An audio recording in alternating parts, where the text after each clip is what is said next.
आप परमेश्वर की दृष्टि में विशेष हैं। जो आपको आशीष दे उन्हें वो आशीष देगा, जो श्राप दे उन्हें वो श्राप देगा, क्योंकि आप आशीषित व्यक्ति हैं। इसमें विश्वास करें। आमीन।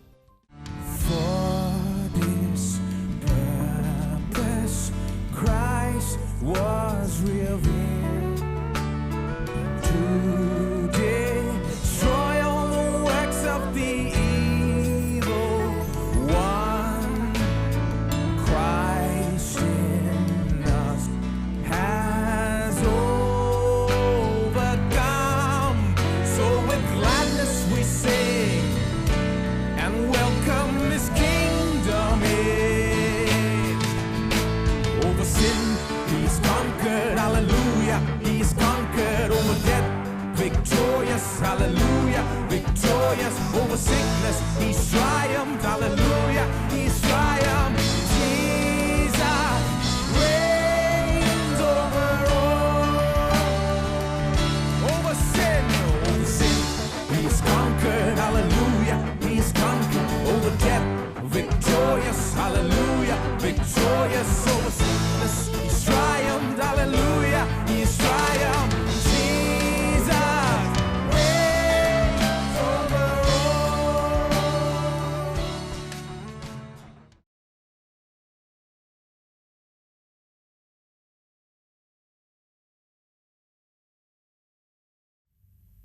आशीष की परिभाषा देख रहे हैं। आशीष तो सामर्थ है। सामर्थ पाना आप कह सकते हैं, जिससे आप सामर्थ पाते हैं, योग्य बनते हैं, आशीषित होते, दूसरे शब्दों में कि जीवन में सफल हो जाएं। आपके जीवन के क्षेत्र में आशीष तो यही है, प्रभु की आशीष है। अब गलातियों अध्याय 3 बहुत महत्वपूर्ण है। वचन 13 और 14 बहुत महत्वपूर्ण है, क्योंकि यहां हमें अब्राहम की आशीष के बारे में बताया गया है और कैसे अब्राहम की आशीष हम सब तक यीशु मसीह के द्वारा आई, जो अब्राहम के शारीरिक वंश नहीं है। यह हम तक यीशु मसीह के द्वारा आई। अब मैंने आपको बताया था कि प्रभु की आशीष समझने के लिए आपको अब्राहम की आशीष समझनी होगी, क्योंकि प्रभु ने उन दिनों में एक मनुष्य को लिया। जब कोई भी उसका प्रतिनिधि होना नहीं चाहता था, प्रभु ने मनुष्य अब्राहम को लिया और वो एक मनुष्य पर जितनी आशीष रख सकता था उसने रख दी, उस एक मनुष्य पर और उसके वंश पर, और उससे अब्राहम की आशीष कहा। बाइबल इसे अब्राहम की आशीष कहती है। क्यों? क्योंकि परमेश्वर संसार के सामने उसे दिखाना चाहता था। प्रभु कहना चाहता था कि देखो, मैं यही करता हूं मेरे लोगों के लिए। जब मैं किसी को चुनता हूं, मैं मनुष्य के साथ ऐसे व्यवहार करता हूं, मैं मनुष्य के लिए यही करता हूं, मैं उस व्यक्ति से इतना प्रेम करता हूं।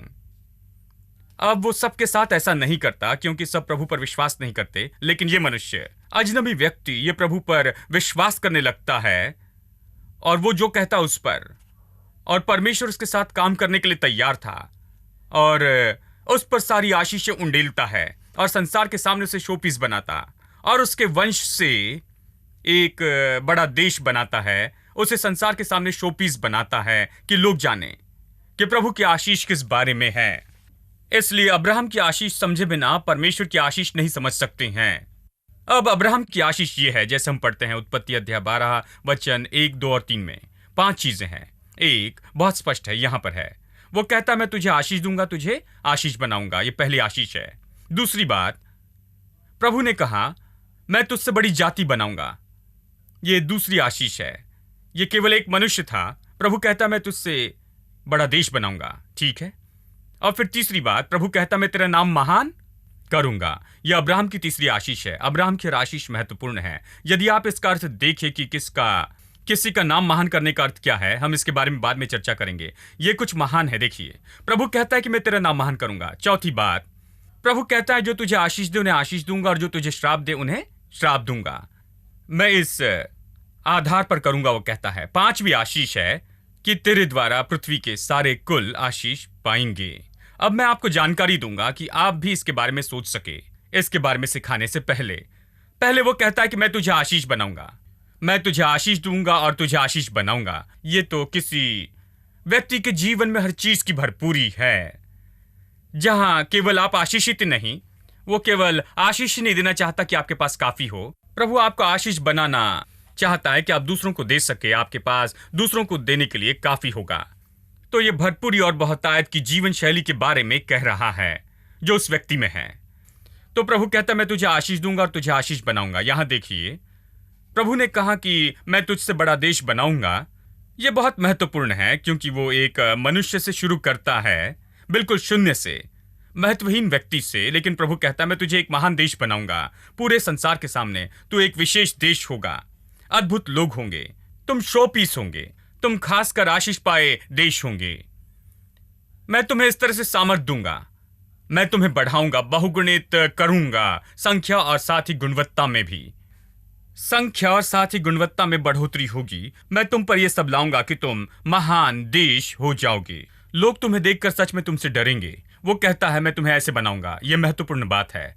तो शायद आप में से कुछ लोग कहें मैं छोटी सी जगह से आया हूं, मेरे पास कुछ नहीं है और हम महत्वहीन लोग हैं, हम तो एक छोटे से कोने से है, किसी को पता नहीं। प्रभु कहता नहीं, जब तुमने मुझ पर भरोसा और विश्वास किया, मैं तुम्हें लेकर तुम्हारे वंश को बड़ा देश बनाता हूं। मैं तुम्हें सामर्थी लोग बनाता हूं। परमेश्वर हर परिवार को लेकर इस पृथ्वी पर उन्हें सामर्थी लोग बनाना चाहता है, क्योंकि प्रभु चाहता है कि आप सामर्थ्य पाए, सामर्थी व्यक्ति हो जाए आपका परिवार, आपका वंश। आप इस पृथ्वी पर सामर्थी लोग हो जाएं कि आपके लिए गवाह हो जाए। तीसरी बात, उसने कहा मैं तेरा नाम महान करूंगा।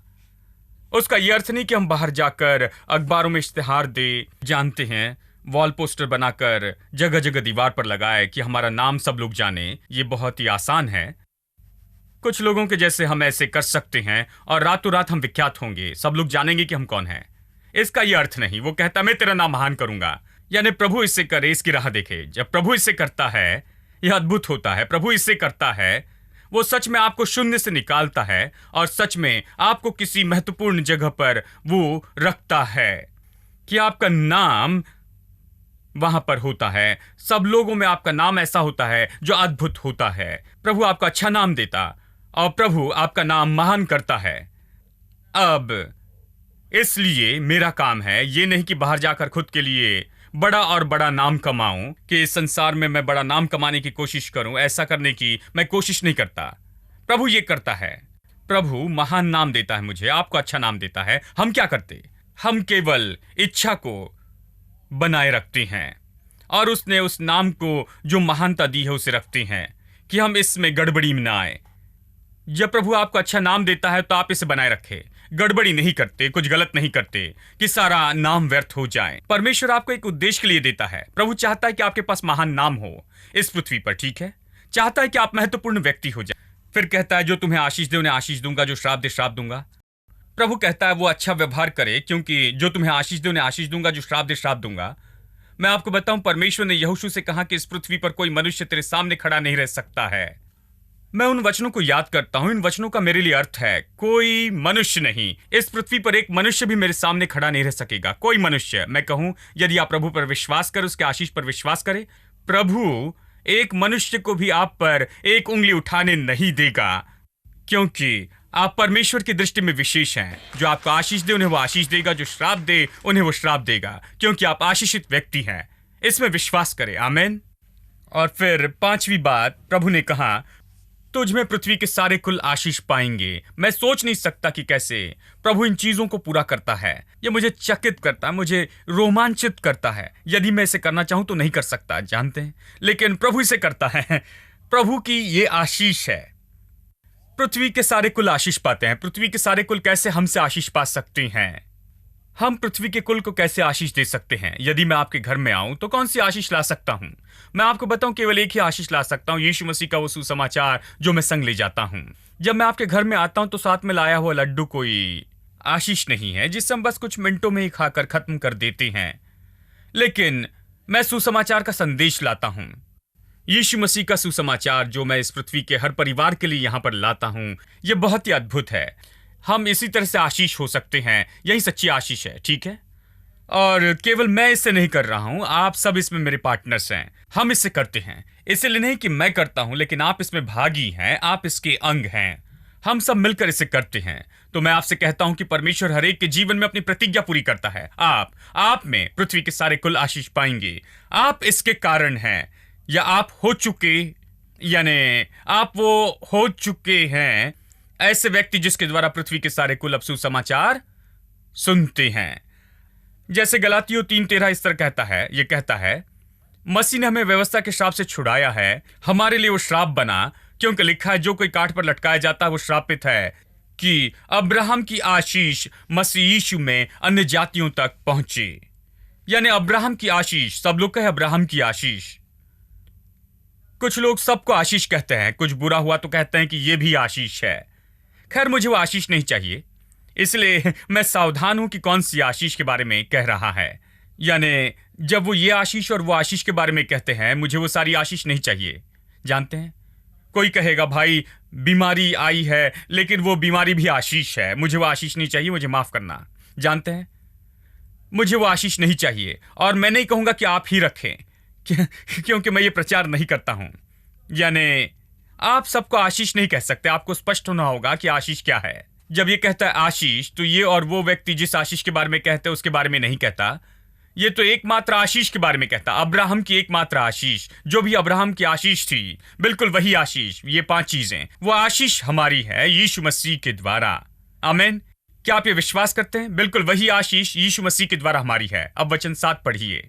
अतः ये जान लो कि जो विश्वास करने वाले हैं वे ही अब्राहम की संतान हैं। यहां पर कितने लोग अपने विश्वास के कारण अब्राहम की संतान हैं?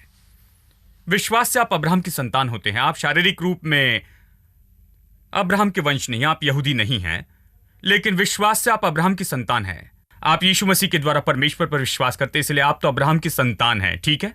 अब वचन 8, और पवित्र शास्त्र ने पहले ही ये जानकर कि परमेश्वर अन्य जातियों को विश्वास से धर्मी ठहराएगा, उसने पहले अब्राहम को यह सुसमाचार सुनाया कि तुझ में सब जातियां आशीष पाएगी। वचन 9, इसीलिए जो विश्वास करने वाले हैं, यानी हम जो विश्वास करने वाले हैं, वे विश्वासी अब्राहम के साथ आशीष पाते हैं।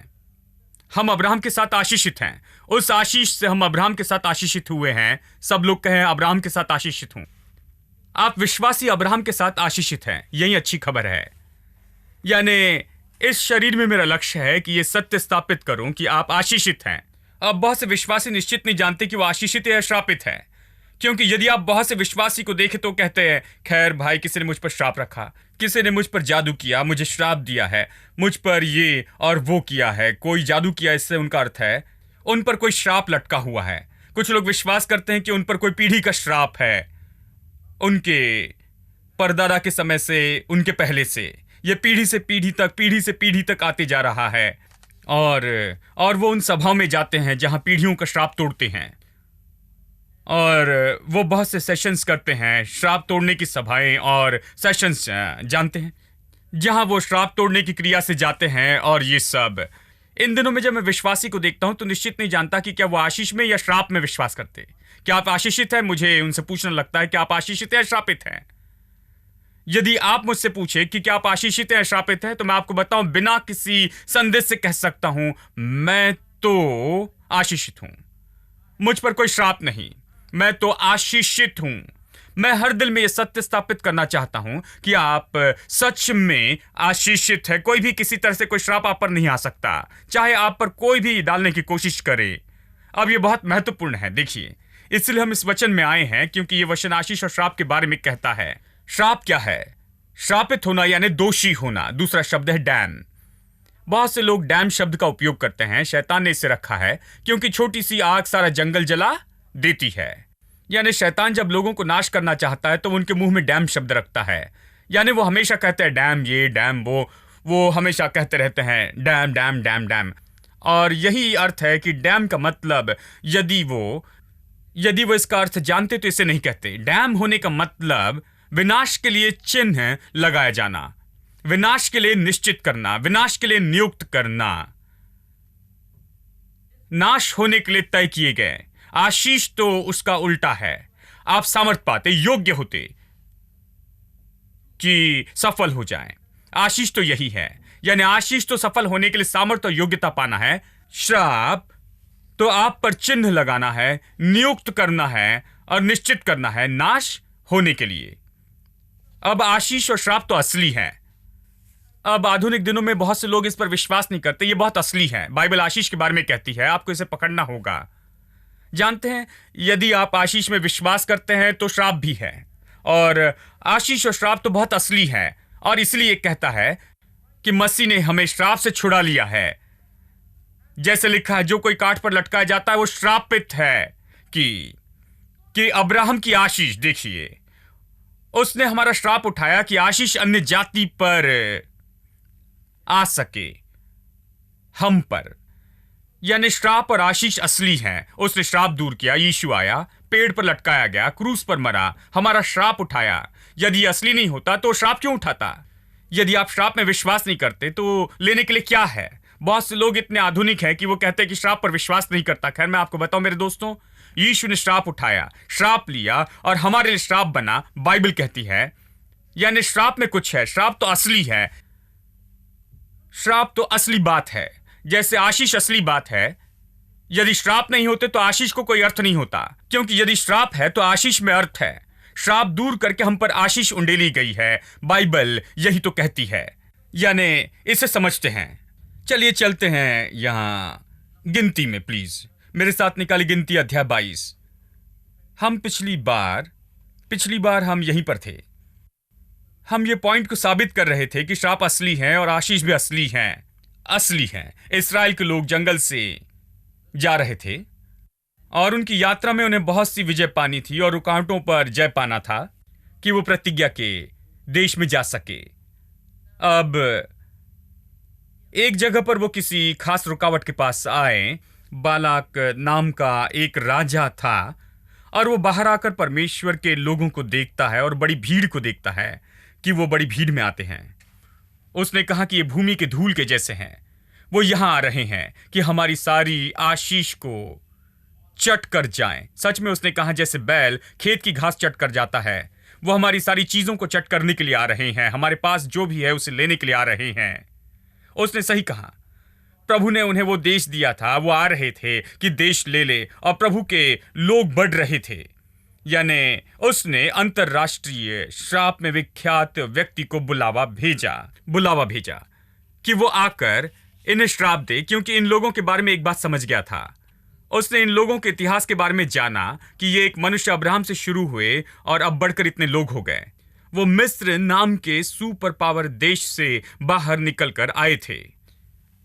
महान चिन्ह और चमत्कार के द्वारा वे छुटकारा पाए थे। इनकी खबर पूरी संसार में फैल गई। कुछ हुआ था, लोगों का ऐसा समूह था जिन पर प्रभु का अनुग्रह वहां पर था, प्रभु की सामर्थ वहां थी। वो अपनी विजय के लिए जाने जाते थे, वो अपने महान बल के लिए जाने जाते। यानी वो इसके बारे में सुनता है और कहता है कि वो ये लोग आ रहे हैं, ये गिनती में बहुत हैं, वो महान हैं। इन लोगों को मिस्र से निकाला गया, वो गुलाम थे, लेकिन इन्हें कोई नहीं रोक सका। ये बाहर आए और हर जगह ये विजय पा रहे हैं। वो हमारे विरुद्ध में आ रहे हैं, वो हमारा देश और सब कुछ ले लेंगे। तो वो श्राप के एक्सपर्ट को बुलाता है। वो जाकर बिलाम को बुलाता, उसका नाम था बिलाम।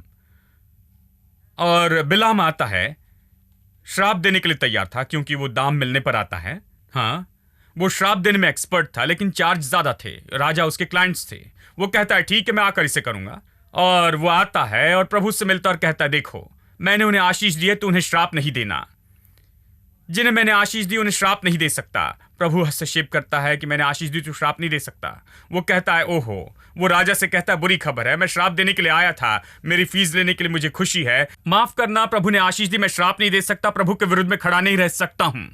तो राजा फिर से लोगों को भेजता है, ज्यादा लोग और सामर्थी लोगों को फिर से भेजता है और कहता है, ठीक है, ज्यादा कोशिश करना, हम तुझे ज्यादा देंगे, तुझे जो चाहिए वो देंगे, फीस बढ़ाएंगे, दुगना, 3 गुना, 4 गुना, जो भी चाहिए, कोई बात नहीं। वो राजा था, बहुत कुछ था उसके पास। वो कहता है, हम तुझे ज्यादा देंगे। यहीं पर जवाब था, वचन 18। बिलाम ने बालाक के कर्मचारियों को उत्तर दिया, चाहे बालाक अपने घर को सोने चांदी से भरकर मुझे दे दे, तो भी मैं अपने परमेश्वर यहोवा की आज्ञा को पलट नहीं सकता कि उसे घटाकर या बढ़ाकर मानूं। उसने कहा, यदि राजा घर भर के सोना और चांदी भी दे तो मैं ये नहीं कर सकता। अब हम 120 स्क्वायर फीट के घर के बारे में नहीं कह रहे हैं, हम हजारों स्क्वायर फीट के महल के बारे में कह रहे हैं। और वो कहता है कि यदि तू अपना महल भरकर भी मुझे सोना और चांदी दे तो भी मैं नहीं कर सकता, जो भी फीस हो नहीं कर सकता, मैं इसे नहीं कर सकता, मैं इसे नहीं कर सकता। वो कहता है। मैं चाहता हूं कि आप देखें कि यह कितना मुश्किल है कि प्रभु ने अपने लोगों पर जो आशीष रखी है उसे बेकार कर दे। हम यही देख रहे हैं। मैं चाहता हूं कि आप देखें कि इस्राएली लोग, प्रभु के लोग आशीषित हैं और श्राप देना मुश्किल था। देखिए, ये बालाक समझता था कि ये कैसे काम करता है। वो समझता था कि उन पर आशीष है इसलिए वो विजयी हैं, उन पर आशीष है इसलिए वो बलवान हैं, उन पर आशीष है इसलिए वो आगे बढ़ रहे हैं। वो कहता है कि यदि मैं उन्हें श्राप दूं तो उन पर जय पाऊंगा, यदि मैं श्राप देने वाले को बुलाऊं जो श्राप देगा तब मैं उन पर जय पाऊंगा। उन्हें श्राप दिए बिना उन पर जय नहीं पा सकता, उनकी आशीष दूर किए बिना, आशीष बेकार का श्राप दिए बिना मैं कुछ नहीं कर सकता हूं। वो इतना जानता था। आज बहुत से लोग यही नहीं जानते हैं, बहुत से विश्वासी लोग ये नहीं जानते कि वो कितने आशीषित हैं, किस तरह से वो आशीषित हैं। शैतान को आपकी आशीष बेकार करनी होगी और बहुत कुछ बेकार करना होगा। मेरे दोस्तों, आशीष कैसे पूरी हो गई? यीशु मनुष्य के रूप में आया, क्रूस पर मरा, अपना लहू बहाया, मनुष्य जाति का श्राप खुद पर लिया, ये सब कुछ हो गया। अब ये कैसे बेकार करेगा? और परमेश्वर ने यीशु को मुर्दों में से जिलाया कि अब्राहम की आशीष हम तक आ सके, कि श्राप चले जाए। तो अब वो उसे कैसे बेकार करेगा? वो बहुत अद्भुत तरीके से जो हुआ है कि आशीष को बेकार करना इतना आसान नहीं है। प्रभु ने अपने लोगों पर आशीष कही थी। वो कहता है इसे बेकार करना इतना मुश्किल है, मुझे घर भर के सोना और चांदी दे तो भी नहीं कर सकता, चाहे जो भी फीस दे नहीं कर सकता। आज मैं आपको शाश्वती देना चाहता हूं। यदि आप परमेश्वर की संतान हैं, यदि आपने यीशु पर विश्वास किया, यदि उद्धार पाया, तो आप आशीषित व्यक्ति हैं। देखिए, मैं बहुत गड़बड़ी दूर करना चाहता हूं कि दोनों होंगे, यानी आप आशीषित हैं लेकिन शायद श्राप होंगे। देखिए, इन्हीं के बारे में बता रहा हूं। कुछ लोग विश्वास करते हैं कि गलातियों 3:13 पर मैं विश्वास करता हूं, लेकिन जानते एक भाई मेरे घर में आए थे और उन्होंने अपनी आंखें बंद करके प्रार्थना की और उन्होंने देखा कि 2 श्राप हैं। मैं अभी इसी के बारे में कह रहा हूं। क्या आप उस भाई पर विश्वास करेंगे और जो प्रार्थना के बाद उन्होंने कहा उस पर, या गलातियों 3:13 पर विश्वास करेंगे? गलातियों 3:13 कहता है कि श्राप यीशु पर आया, आशीष आप पर आई है। ये लेन देन हो गई है। आपके लिए कोई श्राप नहीं, आप आशीषित हैं, आशीषित व्यक्ति हैं। मैं बिलाम और बालाक की कहानी के द्वारा बताने की कोशिश कर रहा कि चाहे लोग आप पर जो आशीष है उससे बेकार करने की कोशिश करें, वो उसे बेकार नहीं कर सकते, क्योंकि परमेश्वर ने इसे किया और प्रभु की आशीष को बेकार नहीं कर सकते हैं।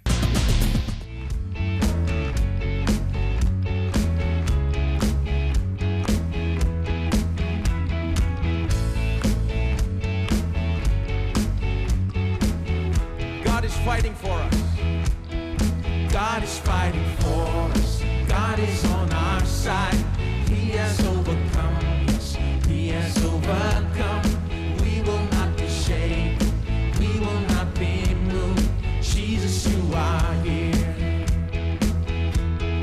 Carrying our burdens, covering our shame. He has overcome us. He has overcome. We will not be shaken. We will not be moved. Jesus, you are here. I will live, I will not die. The resurrection power of Christ alive in me, and I am free in Jesus' name. I will live, I will not die. I will declare and lift you high. Christ revealed, and I am healed in Jesus' name.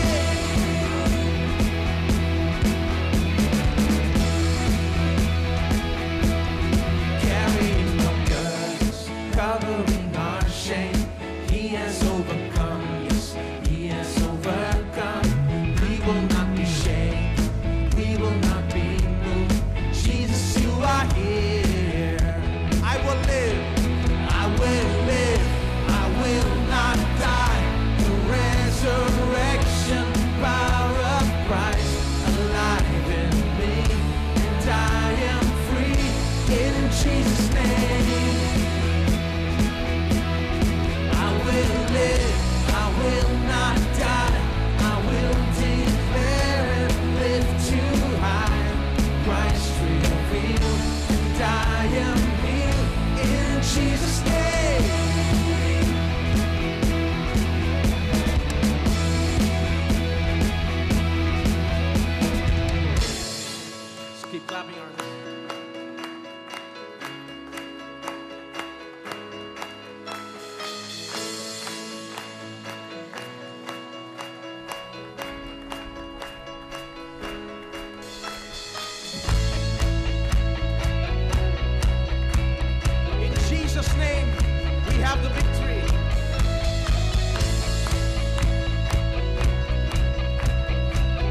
God is fighting for us. God is fighting for us, pushing back the darkness, lighting up the kingdom that cannot be shaken. In the name of Jesus, enemies defeated, and we will shout it out, shout it out. God is fighting for us, pushing back the darkness, lighting up the kingdom that cannot be shaken. In the name of Jesus, enemies defeated, and we will shout it out, shout it out. God is fighting for us, pushing back the darkness, lighting up the kingdom that cannot be shaken. In the name of Jesus, enemies defeated, and we will shout it out. One last time. God is fighting for us, pushing back the darkness, lighting up the kingdom that cannot be shaken.